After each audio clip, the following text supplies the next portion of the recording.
Hey, so in this video, I'm going to be talking about some things that you, as a supervisor, as a owner of a business, as a general manager, whatever title you might have, um, some of the, and maybe that title is just that you're a leader. I kind of like that title. You're a leader.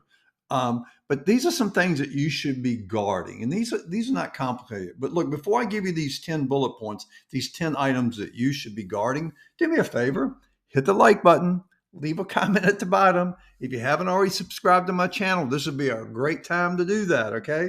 So here we go. The first thing you should be guarding is against the Peter principle. Yeah, that's a problem for a lot of people. Don't promote people based strictly on how long they've kind of been in your business or been in that next seat that they think they should be moving up. You got to promote them to their ability to perform in that new job. Oftentimes, people get promoted because they're next up. They're the next one up. And that's really a bad thing. So you got to kind of guard against that Peter principle of putting people in a position that they're not really ready for, and maybe they'll never be ready for it. Some people they kind of are what they are. They need to stay where they are, and I'm sad to say that because we want to think that people are kind of in a progressive mood. They're kind of a mode. They can always move up, but some people can't, and especially when you start promoting people so far over the head. So that would be number one.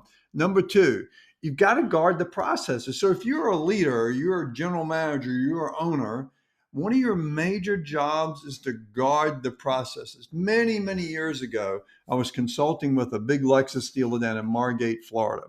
And the general manager of that store, I was having a conversation with him, and I was just in awe of the number of Lexuses they were selling every month. They were selling like 800 new Lexuses a month. They serviced the amount of the cars, dollars that went through the service department were like well over anybody's head to comprehend. And so I said to the GM, I said, tell me something. I said, what do you do every day when you come to work? What, in running a store this big, I'm thinking, okay, what the heck do you do every day when you come to work? He said, my number one job when I come to work every day is to guard the processes. So think about guarding the processes. Number three, here comes number three, guard the team. It really is all about the team, and you got to have a good team. You got to have a good group of players, a good team. And when everybody's not on the same team, then it's really difficult to succeed. Those one or two people that are pulling the other way, they can destroy your team. It'd be kind of like a football team, and everybody's running the same play except a couple of linemen. The guard and the tackle are both pulling, but they're not going the way they need to be going. You've got to have everybody pulling in the same direction.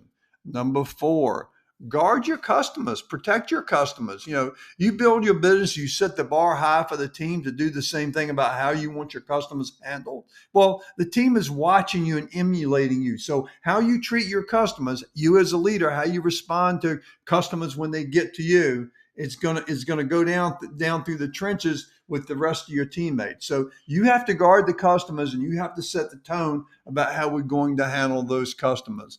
Number five, this is going to be a little bit weird for you. Number five is guard the vendors. Those people you do business with, you must demand the same high quality and standards from your vendors as you demand from yourself and your team. So, you've got to be aware of the type of vendors that you're doing business with. You don't want to do business with vendors that require you to lower your standards in any way. So guard the vendors. Number six, guard the culture. Look, you and the organization have decided what the culture is going to be, how we're going to do certain things, what our beliefs are. And it's up to you as a leader to make sure you guard that culture. The moment you let your guard down and you let some things slide on that culture, that's when it starts to fall apart.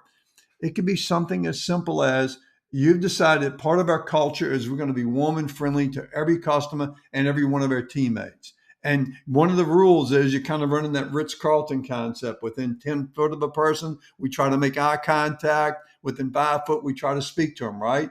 But if you're walking through where there's custom, maybe the customer lounge, or maybe customers in your business, whatever, and you don't do that, you don't make an effort to make eye contact, and you don't speak to people, how do you expect everybody else to do it? That's part of guarding the culture, is you setting the example.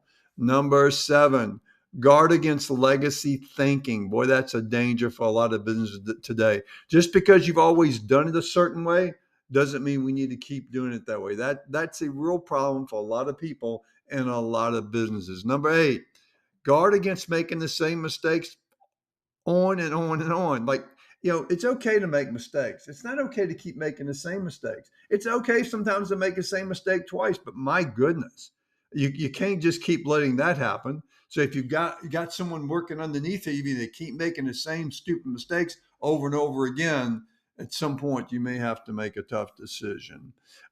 Guard the training. So many companies want to give lip service about the type of training they do. Yeah, we train, but you know what? They don't. They do it sporadically. It's not ingrained in their disciplines that they're going to do it all the time. Training is a full-time endeavor. You can't just like train a group of people to do something or train someone for a job and think, okay, it's like shake and bake. You shake and bake it, you put it in the oven, and it's done. Nope. This training has to be an ongoing commitment. And finally, guard the passion. That's number 10. Guard the passion. Look, I don't know how people work in a job that they're not passionate about. And I realize a lot of people don't love their job. And by the way, if you don't love your job, you don't love what you're doing, either work harder to love it, show the passion, fake it till you make it kind of thing, or you probably need to find something else to do. Don't let anyone steal your passion. Don't let anyone drain you. Don't let those what do they call them? I don't know, energy monster. No, that's not the right word. But don't let people drain your passion. Show your passion. Don't be afraid to show your passion. Hey, I'm Tommy Gibbs. Do me a favor. Make sure you hit that subscribe button. Watch this video right here. Some cool stuff right here. Thanks again for watching the video. Have a great day. See you. Bye.